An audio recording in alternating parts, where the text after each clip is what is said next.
Praise be Jesus and Mary. Today's first reading comes from the book of Revelation, chapter 12, and it says that a war broke out in heaven. Michael and his angels battled against the dragon. Now, the commentary says that this part of the book of Revelation has a historical meaning, a symbolic meaning, and also a prophetic meaning. First, the historical meaning refers to that battle which took place between St. Michael and his angels and Lucifer and his angels shortly after their creation and their decision to, St. Michael and the other angels' decision to submit themselves to God and obey God, and Lucifer's decision to rebel against God and disobey, and all of the angels that followed his bad example. So this battle took place way back in the beginning. But it also has a symbolic meaning, namely it refers to the church militant, right? A war broke out in heaven, that is, this war that is taking place now between the church militant and the powers of the air, as the letter to the Ephesians, chapter 2, verse 2, says, "In which you once walked, following the course of this world, following the prince of the power of the air, the spirit that is now at work in the sons of disobedience." And also, Ephesians chapter 6, verse 12, says, "For we are not contending against flesh and blood, but against the principalities, against the powers, against the world rulers of this present darkness, against the spiritual hosts of wickedness in the heavenly places."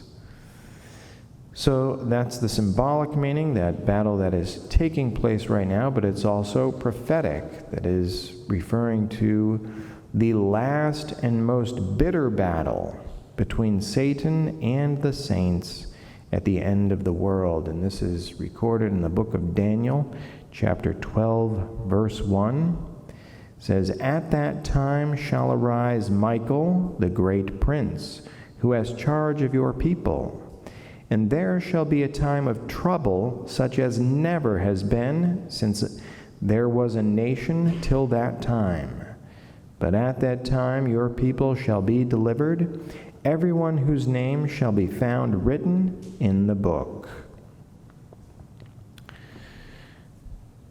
"At that time, therefore, Michael and his angels will fight against Lucifer and his demons.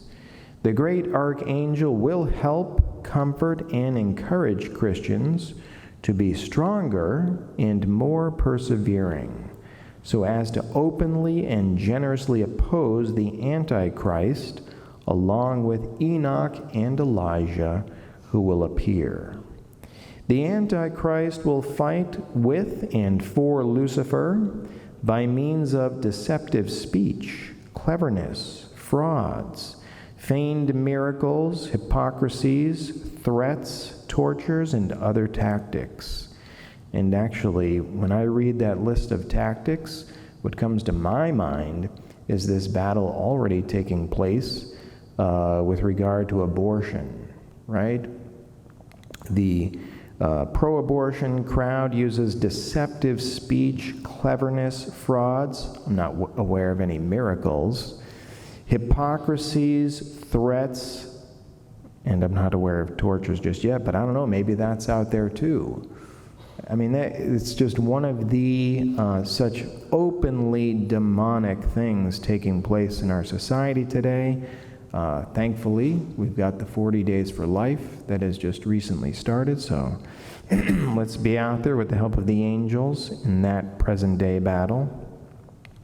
From these passages, the doctors of the Church understand that St. Michael was and is the prince of all the angels, who submitted to God and consequently remained in heaven, just as Lucifer was the prince of all the fallen angels.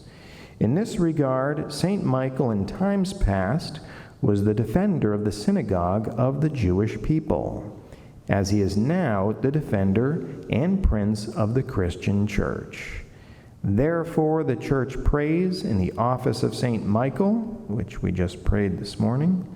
Suddenly Michael, a prince of the angels, came to my aid. And so, we want to pray and invoke Saint Michael, as we do after each Mass, for his help, for his protection against the spirits of the air. In the name of the Father, and of the Son, and of the Holy Spirit. Amen.